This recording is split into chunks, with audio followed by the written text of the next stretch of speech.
All right, boys. Let's give these people what they came for. All right? These are our fans. This is our house. Let's get that W for these youngins. There is no better way to start off the new year than with the NBA here on 2K Sports. Kevin Harlan here with Steve Kerr and Clark Kellogg. Doris Burke reporting from the sideline. We're in New Orleans. The Hornets with home court playing here in the New Orleans arena. To take a look at the Heat, they just haven't been able to buy a break lately. 5 of their last 6 games have been losses. And Kevin, this is the 3rd game they're playing in 4 nights. We'll see how that affects them, but you know it's got to have some effect. I can't imagine that their legs will be real fresh tonight. No, but this is the kind of game, Clark, where you hope that adrenaline takes over and that it carries you through the entire night, because there's no question those legs are going to be a little heavy. So here's Miami's starting group. Wade, LeBron, and Bosh are 2 through 4. Norris Cole is out there at Blatch. And for the Hornets, the Machine in at the 3. Ryan Anderson is at the 4 with Anthony Davis at the 5. Gordon is out there at Bledsoe. Hello YouTube, this is a Sim Basketball Operator bringing you an NBA 2K13 My Career Commentary. And in this commentary I would like to discuss the odds of an NBA three-peat happening this year, with the Miami Heat going to the finals for the 4th straight time and winning it for the 3rd straight time. Now, a three-peat hasn't really been done that often in terms of what I consider the modern era. You have MJ and his Bulls did it twice, in 91 to 93, and then from 96 to 98. And then you also have the Los Angeles Lakers, who won it from 2000 to 2002. And if you want to go way back into the past, you have the Celtics, who won 8 in a row, and you have the Lakers back in 52 to 54, won 3 straight titles as well. But the Heat had the look of some of those players. They have a bunch of they have 2 Hall of Famers, I'd say for sure, with LeBron and D. Wade. They have an all-star in Chris Bosh, and they have a whole bunch of good supporting characters that buy into the system, willing to play their roles and play within those roles. They have a good mix of athleticism, defense, and three-point shooting, and they look poised to be one of the top teams next year. However, a bunch of teams got better. The Indiana Pacers really worked on their bench. Danny Granger should be healthy, and if he's willing to buy into that role, then the Pacers have a legitimate 6th man. They also have Luis Scola, who they pretty much stole from the Phoenix Suns, who are just looking to just suck in 2014. And then you also have the signing of CJ Watson. So their bench made major strides, and they should be one of the threats to knock off the Heat before they even get to the finals.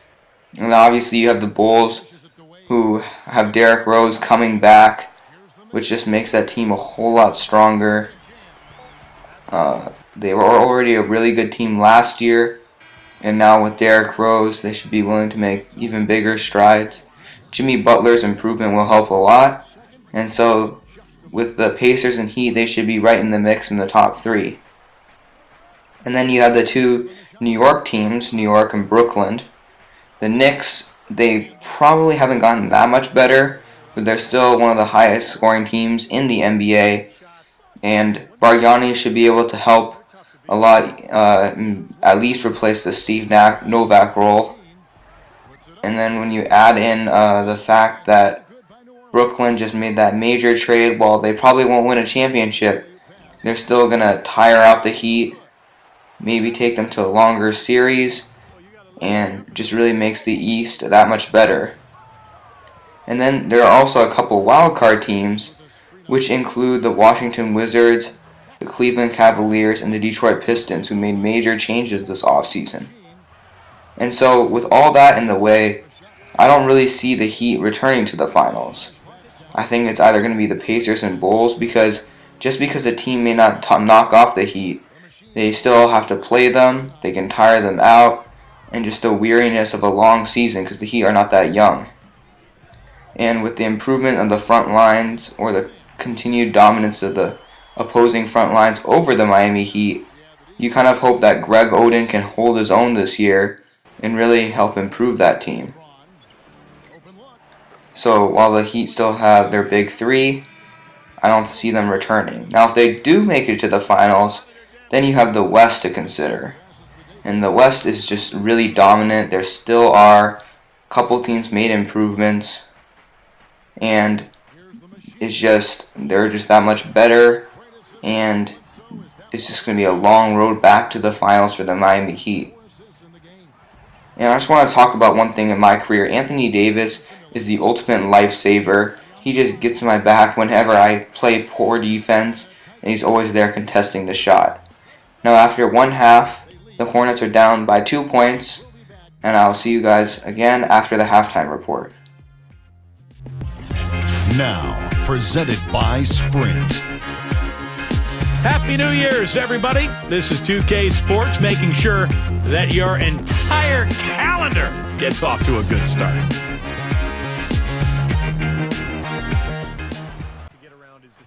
Alright, so now I'm going to talk about the Western Conference a little bit. You have the Spurs, who went to the finals last year but lost to the Heat in 7. I really think Marco Bellinelli is going to help that team, but again, at some point their age is going to show, and they're just not going to be able to keep up with some of the faster teams.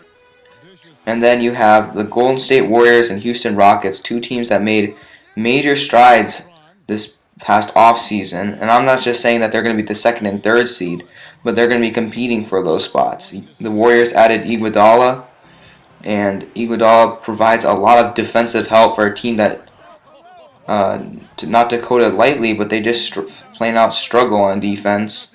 And so he should help them out a lot.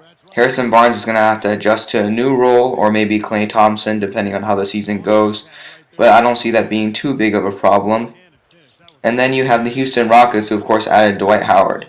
Now they're far from a complete team, just meaning the fact that Jeremy Lin may not be the answer at point guard, and their power forward position still remains unresolved. I think they should start Mati Yunus, or how do they say his name, because he's tall. He can help a lot with the floor spacing and just provide a lot of help for that team in general.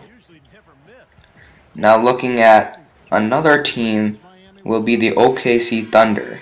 Now the Thunder were pretty much knocked out when Westbrook was knocked out of the game and the series. And so the Thunder, they lost Kevin Martin, so now they lose that major piece from the Harden trade. And now they need to require on Jeremy Lamb to step up. Now, I don't think Jeremy Lamb is at point in his career, if he gets to it, where he can be a Kevin Martin or a James Harden. Now, he could grow into that, but that's just going to really hold back the Thunder. The other thing holding back the Thunder is that Kendrick Perkins contract. It is horrible, and it kind of makes you regret that ever saying that was a good trade with the Celtics, because the Celtics now have what they call a centerpiece in Jeff Green, who they're willing to build around.